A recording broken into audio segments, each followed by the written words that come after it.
Bismillahirrahmanirrahim. Now we are going to start transit of pharmaceuticals in the gastrointestinal tract. इससे पहले हम जो gastric जो मुख्तलिफ पार्ट्स हैं कोलोन और उससे पहले फिर structure of villi and how pharmaceutical और डिफरेंट ड्रग एब्जॉर्ब हियर वो ऑलरेडी कवर कर चुके हैं. Now transit of pharmaceutical in the gastrointestinal tract. So if we talk about the transit of pharmaceutical in the gastrointestinal tract, it is known that a small intestine is the major site of drug absorption. तो यहाँ पे जो सबसे important absorption site है पूरे GI tract में वो है स्मॉल इंटेस्टाइन. उसकी वजह ये होती है वहाँ पे विलाई होती हैं, माइक्रो विलाई होती हैं और सरफेस एरिया बहुत ज़्यादा होता है. This the time a drug is present in this part of the gastrointestinal tract is extremely important. For example, if sustained release or controlled release drug delivery system are being designed, it is important to consider factors that will affect their behavior and in particular their transit time through certain regions of the gastrointestinal tract. लिहाजा अब हम ये बात कर रहे हैं कि जो भी फार्मास्यूटिकल प्रोडक्ट है उसको स्मॉल इंटेस्टाइन में इतनी देर तक रुकना चाहिए कि वहाँ पे वो मौजूद रहे और वहाँ पर सफिशेंट एब्जॉर्प्शन उसकी हो सके, क्योंकि major site of drug absorption वो स्मॉल इंटेस्टाइन ही है. इसमें जैसे सस्टेन रिलीज प्रोडक्ट होती हैं, कंट्रोल रिलीज ड्रग प्रोडक्ट होती हैं जो कि स्टमक में रिलीज़ नहीं होती हैं और फिर स्मॉल इंटेस्टाइन और कुछ हद तक लार्ज इंटेस्टाइन में जाके रिलीज़ होती हैं. तो स्मॉल इंटेस्टाइन में इतनी क्वांटिटी रिलीज़ हो जाए कि वो सफिशेंट क्वांटिटी में प्लाज्मा कंसंट्रेशन मेंटेन कर लें और फिर उसका थेरेप्यूटिक इफ़ेक्ट आ जाए. अगर स्मॉल इंटेस्टाइन में वो रिलीज़ नहीं हो पाती, यानी ड्रग का फेलियर हो जाता है, रिलीज़ फेलियर, तो फिर वो एब्जॉर्ब नहीं होगी और फिर वो ड्रग का बिहेवियर यानी जो उसको प्रोड्यूस होना चाहिए, उसका रिस्पॉन्स जो आना चाहिए, वो रिस्पॉन्स नहीं आएगा. In general, most dosage forms when taken in an upright position transit the esophagus quickly, usually in less than 15 seconds. ज़्यादातर डोजेज फॉर्म जब ओरली ली जाती हैं अपराइट पोजीशन पे, यानी जैसे इंडिविजुअल बैठ के मेडिकेशन ले रहा है या खड़े होके विदाउट लाइंग डाउन, ट्रांजिट जो होता है इसोफेगस से वो बड़ी तेज़ी से हो जाता है और जो कि तकरीबन 15 सेकंड के अंदर हो जाता है. Now transit through the esophagus is dependent on both the dosage form and the posture. और जो ये ट्रांजिट है वो डिपेंड कर रहा है बॉडी की जो डोजेज फॉर्म है उस पर भी और पोस्चर पे भी. डोजेज फॉर्म पे किस तरीके से कि जैसे सॉलिड डोजेज फॉर्म है वो ज़्यादा टाइम लेती हैं क्रॉस करने में, और जो लिक्विड डोजेज फॉर्म है वो तेज़ी से ईसोफेगस से गुजर जाती हैं. इसी तरह से पोस्चर है, अगर बैठ के या खड़े होकर मेडिकेशन लिए तो वो तेज़ी से ग्रेविटेशनल फोर्स के ज़रिए भी जो है वो स्टमक तक पहुंच जाएगी ईसोफेगस से गुजर के.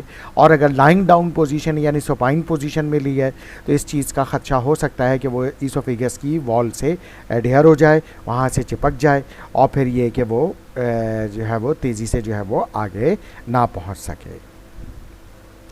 अच्छा, अब इसके बाद है नेक्स्ट स्लाइड जिसमें हम देखते हैं कि ये पोस्चर के अलावा और क्या इंपॉर्टेंट पॉइंट है. इसके अलावा अगर हम देखें tablets and capsules taken in the supine position यानी lying down position, specially if taken without water, अगर ये पानी के बगैर ली जाएंगी, are liable to lodge in the oesophagus, यानी ये इसका बात का खदशा है कि ईसोफेगस में अटक सकती हैं, क्योंकि देखें सॉलिड डोजेज फॉर्म है तो इसके लिए जो है वो ड्राई होती हैं, तो इस चीज़ का हाई रिस्क होता है कि ये वहाँ पर ईसोफेगस में लॉज हो जाएं यानी ब्लॉक हो जाएं और या अटक जाएं.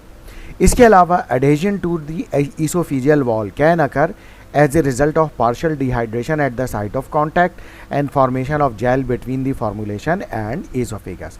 ऐसा भी होता है बहुत सारी ड्रग्स के साथ जो कि ड्राई इन नेचर होती हैं, तो वहाँ पे अगर पानी की कमी है यानी क्योंकि वाटर अगर वहाँ पे भी ईसोफेजियल वॉल में भी डिहाइड्रेशन है तो वो वहाँ की जो वॉल से एडहेयर हो जाती हैं और एक जेल बना लेती हैं और वो इस स्ट्रांगली जो है वो ईसोफेजियल वॉल से जो है वो स्टिक हो जाता है. So the chance of adhesion will depend on the shape, size and type of formulation. और ये जो adhesion जो होगा यानी अगर ये वॉल की वहाँ की वॉल से एडहेयर हो जाती है तो ये डिपेंड करेगा कि फॉर्मुलेशन क्या, शेप क्या है, साइज़ क्या है, टाइप क्या है, यानी शेप राउंडेड है, सर्कुलर है, चौकोर है, किस तरह से है, रेक्टेंगुलर है, साइज़ ज़्यादा बड़ा है, टाइप ऑफ फार्मूलेशन क्या है, अगर बिग साइज़ की है तो उस चीज़ का ज़्यादा रिस्क है कि वो वहाँ पे ईसोफिजियल वॉल से चिपक जाए और जो है एडहेयर हो जाए और वहाँ पे एक रुकावट प्रोड्यूस कर दे। इसके अलावा अगर हम लिक्विड डोजेज फॉर्म देखें तो वो बड़ी तेज़ी से गुजर सकती हैं, जैसा कि अगले बुलेट पॉइंट में लिखा हुआ भी है कि transit of liquid for example has always been observe to be rapid and in general faster than the solid form. A delay in reaching to the stomach, और अगर इसी तरीके से अगर कोई ड्रग जो है ईसोफिजियल वॉल से एडहियर हो गई और स्टमक में पहुंचने में देर हो गई तो उससे क्या होगा, delay a drug onset of action, क्योंकि वो देर से स्टमक में आएगी, फिर वो देर से डिसइंटीग्रेट होगी, देर से डिज़ोल्व होगी और देर से एब्जॉर्ब होगी, तो उसका ऑनसेट भी देर से हो जाएगा। इसके अलावा और क्या हो सकता है, कैन कॉज डैमेज और irritation of the oesophageal wall, for example potassium chloride tablet. वो जो है पोटेशियम क्लोराइड टैबलेट जो है जैसे है कि वो अगर ईसोफिजियल वॉल से जो है वो एडहियर हो जाती है तो वो ईसोफिजियल वॉल में इरिटेशन करती है, जिससे वहाँ पे इन्फ्लेमेशन होती है और वहाँ की एपिथेलियल सेल्स डैमेज होती है। अच्छा, सिर्फ पोटेशियम क्लोराइड्स टैबलेट नहीं होती, बल्कि और एक और बड़ी इंपॉर्टेंट क्लास ऑफ ड्रग है, वो है बिसफॉस्फोनेट सॉल्ट्स की क्लास, जिसमें 3 ड्रग मेन है, एलेंड्रोनेट, आइबेंड्रोनेट एंड रेजिड्रोनेट। ये बिसफॉस्फोनेट सॉल्ट्स हैं और ये ऑस्टियोपोरोसिस में दिए जाते हैं। इनके साथ भी ये इशू है और इनकी डिफरेंट स्टडीज़ जो की गई उसमें ये पता चला कि ये जो है ड्रग अगर ईसोफिजियल वॉल से एडहेयर हो जाती हैं तो ना सिर्फ ये वहाँ पे शदीद इरिटेशन करती हैं ईसोफिगस में, बल्कि कुछ केसेस में इन्होंने वहाँ पर ईसोफिगस में इतनी इरिटेशन की, इतना ज़्यादा इन्फ्लेमेशन किया और ये एपिथेलियल सेल्स को ईसोफिजियल वॉल के डैमेज किया कि वहाँ से ईसोफिगस से ब्लीडिंग शुरू हो गई। तो ये जो बिसफॉस्फोनेट सॉल्ट्स हैं इस वजह से इतने ज़्यादा डेंजरस हैं और ये इसी वजह से इसके लिए ख़ास काउंसलिंग रिकमेंडेशन है कि जब भी पेशेंट को ये प्रिस्क्राइब की जाती है तो आपने एज ए फार्मासिस्ट पेशेंट को ये काउंसिल करना ज़रूरी है। पहला पॉइंट क्या काउंसिल करना है कि ये जो बिसफॉस्फोनेट सॉल्ट्स हैं must be taken with plain water, सादा पानी से लेना चाहिए। ये मिनरल वाटर से के साथ नहीं लिए जा सकते, जूसेस के साथ नहीं लिए जा सकते, मिल्क के साथ नहीं लिए जा सकते।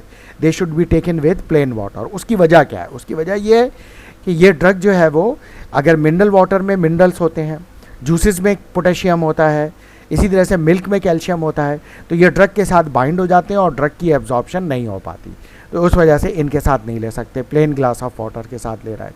दूसरा इंपॉर्टेंट पॉइंट ये है कि ये मॉर्निंग में एम्प्टी स्टमक लेना है, खाली पेट लेना है और प्लेन ग्लास ऑफ वाटर से, जैसे मैंने बताया। वजह वो ये एम्प्टी स्टमक इसलिए कि अगर फूड होगा, फूड के साथ लेंगे तो फूड के साथ कोई चीलेट बना लेगी और ये ड्रग एब्जॉर्ब नहीं होगी, इसलिए सादा पानी से लेना है। और ये लेने के बाद 30 मिनट तक, आधे घंटे तक पेशेंट को लेटना नहीं है। Should not go to the supine position यानी lying down position. Patient can sit, patient can stand, बैठ सकता है, खड़ा हो सकता है, ये काम कर सकता है वो, लेकिन लेट नहीं सकता।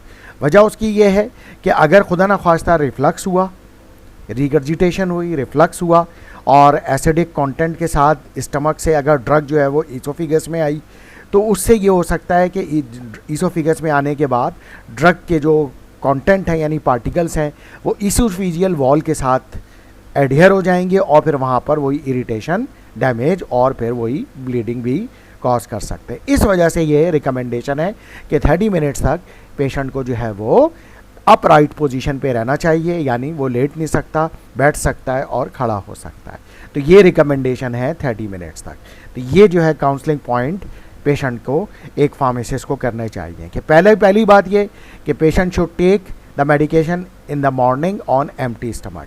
The medication should be taken with plain water, no juice, no mineral water, no milk, only plain water. तीसरा point, patient should not lie down, supine position में ना जाए, दोबारा लेटे नहीं। And fourth point, that patient should not take the breakfast at least for 30 minute, आधे घंटे तक उसे वो ब्रेकफास्ट भी नहीं लेगा। तो ये इसके साथ रिकमेंडेशन है। Now the next point is gastric emptying, यानी स्टमक के में जब भी ड्रग आ जाती है तो फिर वहाँ से वो आगे स्मॉल इंटेस्टाइन में कितनी देर में पहुँचेगी, क्योंकि हम ये अभी बात कर चुके हैं कि small intestine is the major part from where food and drug absorption occur, या कह लीजिए कि मैक्सिमम फूड और maximum absorption of drug occur in small intestine. तो इसलिए उसको स्टमक से जितनी जल्दी गुजर जाएगी ड्रग तो वो उतनी जल्दी स्मॉल इंटेस्टाइन में पहुंचेगी और फिर उतनी जल्दी उसकी एब्जॉर्प्शन होगी। और अगर गैस्ट्रिक एम्प्टीइंग स्लो होगी, ज़्यादा देर रुकेगी ड्रग वहाँ पे, तो फिर वो स्मॉल इंटेस्टाइन में देर से पहुँचेगी, और जब देर से पहुँचेगी तो देर से एब्जॉर्ब होगी, और फिर उसका ऑनसेट यानी इफेक्ट देर से आएगा. So the time a dosage form takes to traverse the stomach is usually term the gastric residence time, यानी स्टमक में कितनी देर रही रेजिडेंस टाइम, या फिर गैस्ट्रिक एम्प्टीइंग टाइम, कितनी देर में गैस्ट्रिक एम्प्टी हो रहा है, या फिर गैस्ट्रिक एम्प्टीइंग रेट, यानी कितने टाइम से पर minute per hour gastric emptying हो रहा है. Gastric emptying of pharmaceutical is highly variable and dependent on the dosage form and fed and fasted state of the stomach. अच्छा, अब यहाँ पे ये बात की जा रही है कि जो गैस्ट्रिक एम्प्टीइंग है वो मुख्तलिफ फैक्टर्स पे डिपेंड करेगी. एक, और ये वेरिएबल है ड्रग टू ड्रग. क्यों वेरी करती है? एक तो डोजेज फॉर्म की बेस पे डिपेंड करेगा कि डोजेज फॉर्म कैसी दी है. Like for example solid doses form का गैस्ट्रिक एम्प्टीइंग टाइम ज़्यादा होगा, और जो लिक्विड डोजेज फॉर्म है उसका गैस्ट्रिक एम्प्टीइंग टाइम कम होगा, क्योंकि जो सॉलिड डोजेज फॉर्म है उसको डिसइंटीग्रेट होना होगा और डिज़ोल्व होना होगा, जबकि लिक्विड फॉर्म जो होगी ड्रग की वो ऑलरेडी डिज़ोल्व होगी. इसके अलावा फैड एंड फास्टेड स्टेट से भी फ़र्क पड़ता है. फैड स्टेट यानी फुल स्टमक, फूड मौजूद है. Fasted state means empty stomach, तो उससे भी फ़र्क पड़ता है. जब स्टमक फुल होगा तो फिर डाइजेशन के प्रोसेस की वजह से स्टमक में ज़्यादा देर ड्रग रुकेगी, क्योंकि जब तक फूड डाइजेस्ट नहीं हो जाएगा, जब तक पाइलोरिक स्फिंक्टर रिलैक्स नहीं होगा और वो डाइजेस्ट, क्योंकि जब फूड डाइजेस्ट होगा उसके बाद पाइलोरिक स्फिंक्टर रिलैक्स होगा और डाइजेस्टेड फूड को वहाँ से आगे मूव कराएगा स्मॉल इंटेस्टाइन में. तो अगर फूड मौजूद है लेकिन अभी डाइजेस्टेड नहीं है, वहाँ पे स्मॉल पार्टिकल्स में ब्रेक डाउन नहीं हुआ है स्टमक में, तो फिर ड्रग भी उसके साथ वहीं पर रहेगी. लेकिन अगर फास्टेड स्टेट है, एम्प्टी स्टमक है, तो उस सूरत में फिर ड्रग जल्दी जो है वो स्मॉल इंटेस्टाइन में पहुंच जाएगी. इसी वजह से normal gastric residence time usually range between 5 minutes to 2 hour, यानी 5 मिनट्स जब होगा जब फास्टेड स्टेट होगी, 2 आवर जब होगा जब स्टमक फुल है विद फूड और फिर वो उसको डाइजेशन के लिए टाइम चाहिए. इसके अलावा although much longer time sometimes require more than 12 hours, sometimes in some disease state or sometime due to some drugs, particularly for large single dosage units. In the fasted state, यानी जब stomach empty होता है, तो electrical activity in the stomach, which is also called interdigestive myoelectric cycle or migrating myoelectric complex, govern its activity and enhance the transit of the dosage form. तो जो electrical activity है stomach की, यानी जो neurons का जो network है mucosa में और मस्कुलरिस म्यूकोज़ा में, जिसको मस्कुलरिस एक्सटर्ना भी कहते हैं, उसमें जो नर्व्स का एक नेटवर्क है, तो उसकी जो इलेक्ट्रिकल एक्टिविटी है, यानी जो वो उसमें एक्शन पोटेंशियल जनरेट होता है, तो उससे जो है फिर वो स्टमक में मूवमेंट होती है, जिसमें उसकी पेरिस्टल्टिक मूवमेंट होगी, कॉन्ट्रैक्शन होगी, जिससे फूड का जो है वो स्मॉल पार्टिकल्स में ब्रेक डाउन होगा, और इसके अलावा प्रोपल्सिव मूवमेंट होगी यानी पेरिस्टल्टिक मूवमेंट होगी, जिससे फिर डाइजेस्टेड फूड जो होगा वो पाइलोरिक स्फिंक्टर को क्रॉस करके स्मॉल इंटेस्टाइन में जाएगा. तो उसके लिए ये जो इलेक्ट्रिकल एक्टिविटी है वो यहाँ पर इलेक्ट्रिकल एक्टिविटी जो होती है वो इसी मायो इलेक्ट्रिकल साइकिल या माइग्रेटिंग मायो इलेक्ट्रिक कॉम्प्लेक्स से होती है. ये जो मायो इलेक्ट्रिक साइकिल है इसकी स्टमक की, it is characterise by a repeating cycle of 4 phases. तो ये जो है वो एमएमसी जो मायो इलेक्ट्रिक कॉम्प्लेक्स है, ये 4 फेजेस पर मुश्तमिल होती है. फेज़ 1 क्या है? Relatively inactive period of 40 to 60 minutes with rare contraction, यानी फेज़ 1 जो है 40 to 60 मिनट का होगा, उसमें कॉन्ट्रैक्शन बहुत रेयर है, हो गई तो 40 से 60 मिनट में 1 या 2 दफ़ा कॉन्ट्रैक्ट होगा स्टमक, इससे ज़्यादा नहीं. लेकिन उसके बाद जब फेज़ 2 में जाएगा तो increasing number of contraction occur in phase 2 and which has similar duration two phase 1, यानी फेज़ 2 का भी ड्यूरेशन जो होगा वो 40 to 60 मिनट्स होगा. फिर आ जाएगा phase 3. Phase 3 is characterise by powerful peristaltic contraction. तो फेज़ 3 में एक पावरफुल पेरिस्टल्टिक कॉन्ट्रैक्शन जनरेट होगी विच ओपन द पाइलोरिस यानी pyloric sphincter at the base and clear the stomach of any residual matter, यानी स्टमक में जितना भी फूड मटेरियल जो कि डाइजेस्ट हो गया है और काइम की फॉर्म में कन्वर्ट हो गया है, स्मॉल पार्टिकल्स में कन्वर्ट हो गया है, तो वो इस पाइलोरिस से गुजरता हुआ स्मॉल इंटेस्टाइन में चला जाएगा. अच्छा, क्योंकि ये जो मूवमेंट है इसमें पूरा स्टमक में जो फूड है वो आगे चला गया तो स्टमक क्लीन हो गया, that is why this is sometimes called house keeper waves.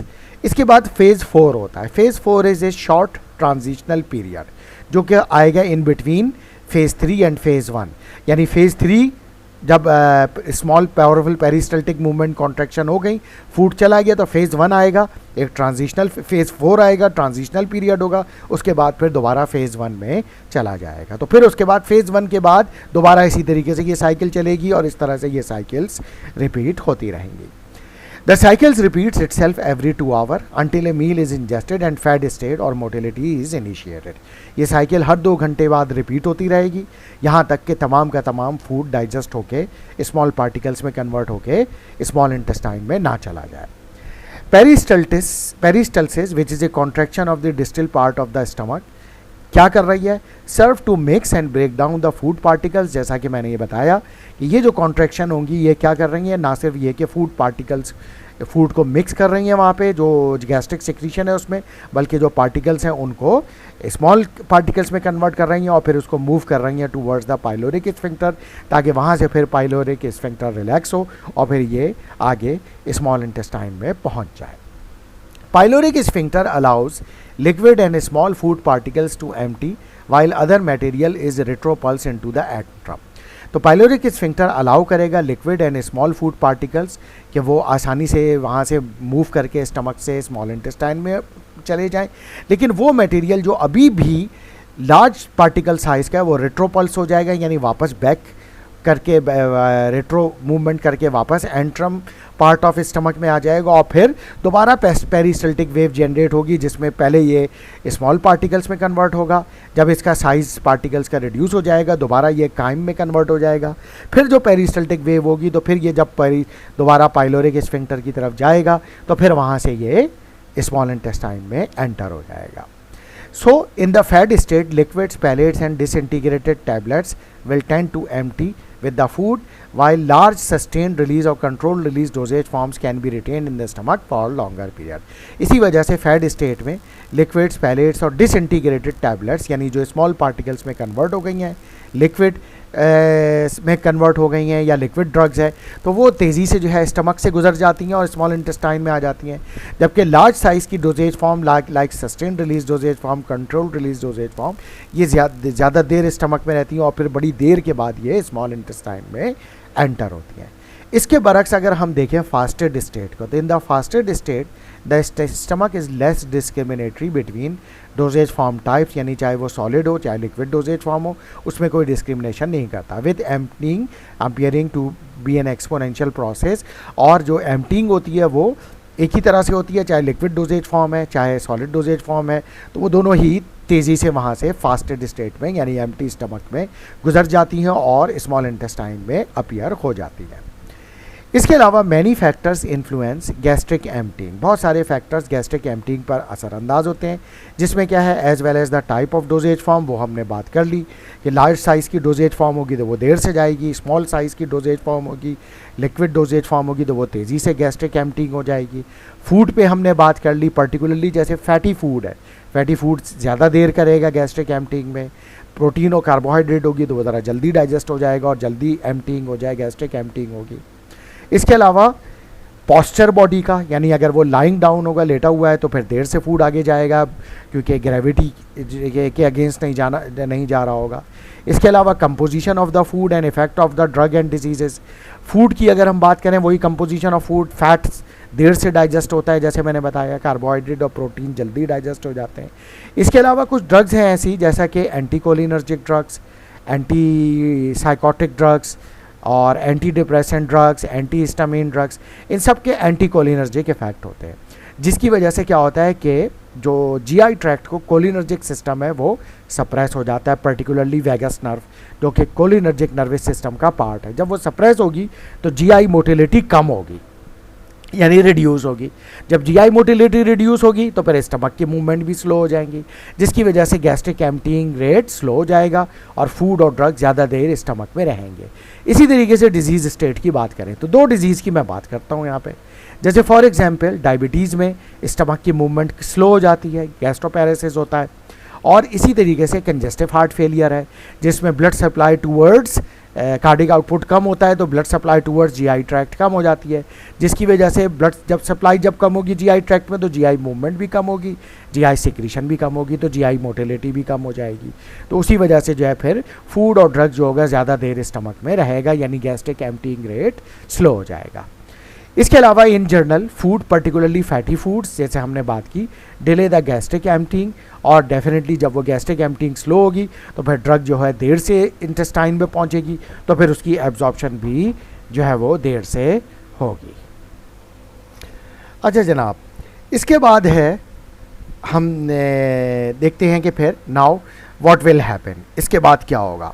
इसके बाद है स्मॉल इंटेस्टाइन ट्रांजिट। यहाँ पे क्या होगा, स्मॉल इंटेस्टाइन में क्या होगा। There are two main functions of small intestine, but that we will discuss in the next lecture. Thank you very much.